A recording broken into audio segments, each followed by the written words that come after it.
यही सोचता हूँ कि जो मैं करने जा रहा हूँ उसके अंदर कोई अच्छी बात है या नहीं। और मैं बहुत किताबें पढ़ता हूँ। As a matter of fact मेरे पास खुद कुछ 15 या 20 हज़ार किताबें मेरे पास घर में हैं। और मैं हर वक्त दिन में 3 किताबें एक साथ पढ़ता हूँ। एक मैं अपनी गाड़ी में पढ़ता हूँ जब काम पर जा रहा होता हूँ, एक मैं सोने से पहले पढ़ता हूँ, और एक, आप ज़्यादा ना हंसे तो बताऊँ, बाथरूम में पढ़ता हूँ। सो आई रीड ऑल 3 बुक्स। और मैंने बहुत सारी सेल्फ हेल्प और सेल्फ रियलाइजेशन की किताबें भी पढ़ी हैं, लेकिन इस किताब की एक यूनिकनेस है। हर किताब यही कहती है कि अच्छा सोचो, अच्छा दिमाग में लाओ, अच्छे विचारधारा रखो, अच्छी विचारधारा रखो। लेकिन ये किताब के अंदर बताया गया है कि किस तरह वो विचारधारा आपके अंदर उत्पन्न हो सकती है। How can this be created from the inside. And the second unique quality of this book is कि ये सब कहना बहुत अच्छा है कि अच्छी विचारधारा रखो, लेकिन हमारे अराउंड इतनी नेगेटिविटी रहती है, हम हमेशा बुरे ख्याल इंसान को बहुत जल्दी आ जाते हैं। बट ये किताब के अंदर ये भी बताया गया है कि कैसे वो सेंटर को, वो सोर्स को टैप करके हम बुरे ख्यालातों से बचें। As a matter of fact ये हमारी ज़िंदगी की सबसे बड़ी लड़ाई होनी चाहिए। मैं इस किताब में से 2 पंक्तियाँ आपको बताना चाहूँगा कि हमें लगता है कि विचारों वाला रावण ज़्यादा शक्तिशाली है, पर उसे ताकत कहाँ से मिलती है? उसे ताकत हमसे ही मिलती है, हमारी सोच से मिलती है। इस किताब में उस सोच, उस सोर्स को कंट्रोल करना सिखाया गया है। और मैं इस्लामिक रिलीजन का हूँ, मैं मुस्लिम हूँ। हमारे में एक वर्ड है जो बहुत मिसयूज़ होता है, जिहाद। जिहाद का भी थॉट प्रोसेस बिल्कुल यही है कि हमारे अंदर जो बुरी सोच है उसको कॉन्कर करना, उसके लिए लड़ना, उसे जिहाद कहते हैं। बाहर सड़कों पे लोगों को मारने को जिहाद नहीं कहते। 2-3 बातें और कहूँगा लोगों के बारे में जिन्होंने मुझे यहाँ पर बुलाया है, इनसे मेरी मुलाकात हुई और बहुत अच्छा लगा मुझे। जैसा मैंने कहा कि सुबह उठते ही अच्छी थॉट्स सोचो। इस किताब में 2-4 लाइनें और ऐसी हैं जो मुझे लगता है हमको सोचने पर मजबूर करती हैं। If you get up in the morning and if you think only good thoughts, किसी के लिए बुरा मत सोचो, सिर्फ अपना अच्छा सोचो। मैं बड़ा सेल्फिश आदमी हूँ और मैं बिलीव करता हूँ कि अगर दूसरों का सोचने का मौका ना मिले, अपने लिए भी सिर्फ अच्छी बात सोचो। ये मत सोचो कि दूसरा हार जाए, ये सोचो कि मैं कैसे जीतूं। It's only a way that you can turn around the same thought. Because as this book says, विश्व में किसी भी चीज के भौतिक निर्माण से पहले उसका विचारों में निर्माण होता है, which is true. I believe all things created in this world are created by our own thoughts. जो विचार होश और जोश में किए जाते हैं वे ही हकीकत को बदलते हैं। दुनिया वैसी नहीं है जैसा आप सोचते हो, दुनिया वैसी है जैसे आप हो।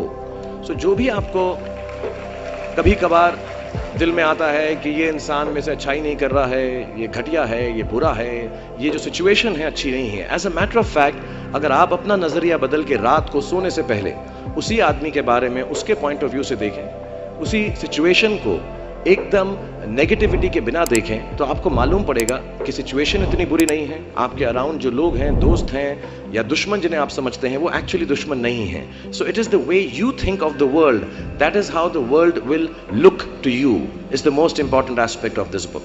मुझे अपनी भी मुझसे पूछा इन्होंने सवाल, मैंने पूरा जवाब नहीं दिया कि मैं जब छोटा था तो कैसा सोचता था।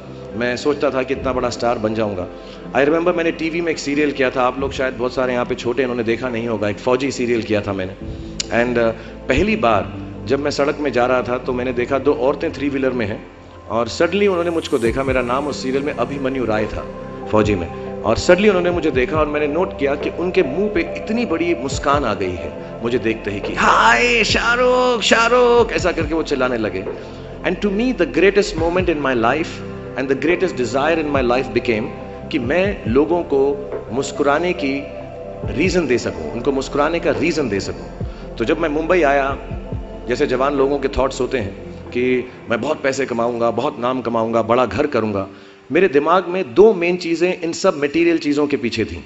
आज मेरे पास अल्लाह के फजल करम से सब है, लेकिन इन चीज़ों के पीछे, ये गाड़ी मांगने के पीछे, घर मांगने के पीछे, और मुझे लगता नहीं ये बुरा है। I think all of you should imagine all the good material things that you want, but behind them there were 2 good thoughts. 1, मेरे माँ बाप की डेथ हो चुकी थी एंड मेरे दिल में एक ही अरमान था कि अगर मुझे कोई बड़ा फिल्म फेयर का जैसा अवार्ड मिले तो वो मैं अपनी माँ की याद में अर्पित कर सकूं।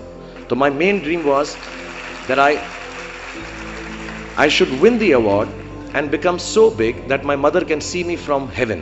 मेरे दिल में ये था। और दूसरी बात ये थी कि जो भी मैं काम करूं, जितने साल भी मैं काम करूं, मैं लोगों को मुस्कुराने के रीजंस देता रहूं। So my thoughts were always very positive. My reasons were very, very clear कि I will do this to bring smiles to people's faces. And that's the God's honest truth. Today sometimes I don't need any of it, but I keep working day and night, 20 hours a day. मेरे बेटे का जन्मदिन था परसों और उसने कहा आप मेरे साथ नहीं हो। नहीं, मैंने कहा मैं काम पे जाऊंगा, बिकॉज लोगों की मुस्कुराहट मेरे लिए सबसे ज़्यादा अहम है। So if you have a good reason, if you have a good reason, all your thoughts and beliefs and everything that you want in this material world will come through.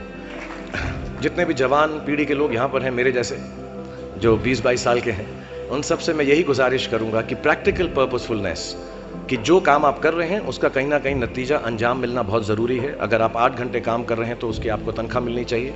अगर आप फिल्मों में काम कर रहे हैं तो आपको उसके लिए अवार्ड मिलना चाहिए। जो भी मटेरियल चीज़ आपके दिल में है उसकी आस्था, उसका दिमाग में, उसको हमेशा रखें। मैं कभी भी किसी बच्चे को ये नहीं कहूँगा कि सारी ज़िंदगी सोशल वर्क में गुजार दो, अच्छे काम करो, सिर्फ प्रेयर करो। No, I think you should go and get what you want in life, all the material things. You should have a big house for your family.